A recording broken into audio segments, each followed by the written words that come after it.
Terima kasih Prof. Dan kita nak sambung lagi sikit bila cakap macam tu, macam mana sebenarnya kita boleh nak guna pakai hikmah yang terdapat dalam sejarah untuk kita selesaikan isu-isu semasa? Sebenarnya dalam memang setengah jam bincang tentang isu semasa sangat susah ya. Memang saya tak mampu.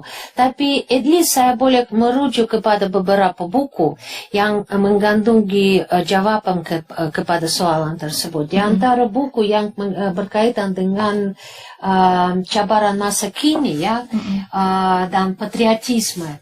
Itu buku Bunga Rampai Bangsa Kebangsaan dan Patriotisme diterbitkan oleh Kesis UTM pada tahun 2015. Ada beberapa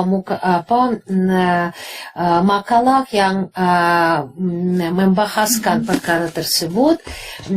Patriotisme dan Ketatanegaraan ditulis oleh Prof. Wan Muhammad Nurwan Daud, Dr. Khalif Muammar Haris dan saya sendiri. Buku yang kecil itu tapi saya rasa boleh berguna juga. Kecil pada bukunya. Salah satu buku yang amat penting ditulis oleh Profesor Wan Muhammad Nurwan Daud, Peranan University Pengislaman Ilmu Semasa, Baratan dan jajahan. Itu precisely yang perkara yang kita membincang hari ini. Itu juga buku yang diterbitkan oleh Kesis UTM yang sangat penting. Ada juga dua buku yang memang saya perlu tunjukkan. Pertama sekali itu buku yang besar ditulis oleh Profesor Tan Sri Syed Muhammad Nagib Alatas, Himpunan Risalah. Itu semua dalam bahasa Melayu dan di sini ada banyak perkara yang beliau membahaskan tentang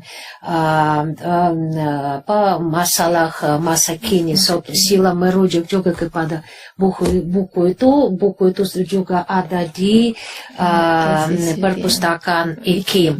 Dan buku itu yang terakhir, buku Prof. Alatas yang terakhir yang beliau tulis, On Justice and the Nature of Man, komentari beberapa surah daripada Al-Quran.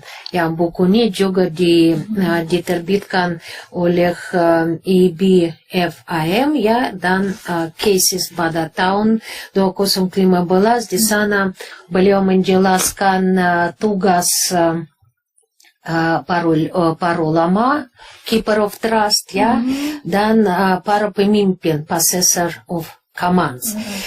Di antara soalan jawaban kepada soalan apa yang kita perlu buat ya, kita perlu memperkukuhkan pengetahuan sejarah. Kita perlu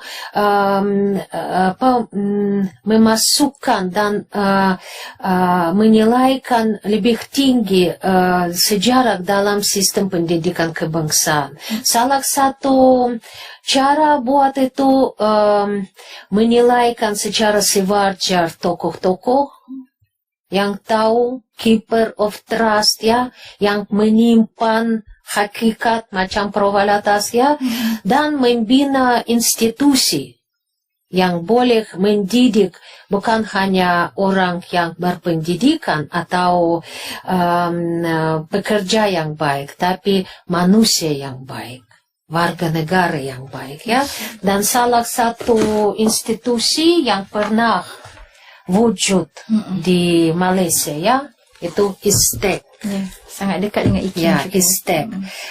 Bincang tentang apa yang berlaku dengan ISTEC itu kita memerlukan satu lagi program penuh pasal ini, mana kita boleh bincang apa yang salah, apa yang berlaku dengan institusi itu dan kenapa. Walaupun begitu, di antara institusi yang masih banyak berusaha untuk mendidik generasi muda yang boleh menghadapi masalah isu masa kini, itu Kesis, Center on Advanced Studies for Islam, on Islam Science and Civilization, UTM, dan juga IKIM. Dengan semua usaha IKIM untuk mempromosikan khazanat persuratan tamadun, akhlak, buku-buku pasal tamadun Islam dan sebagainya. Semua itu memang salah satu cara macam mana kita boleh menyelesaikan masalah.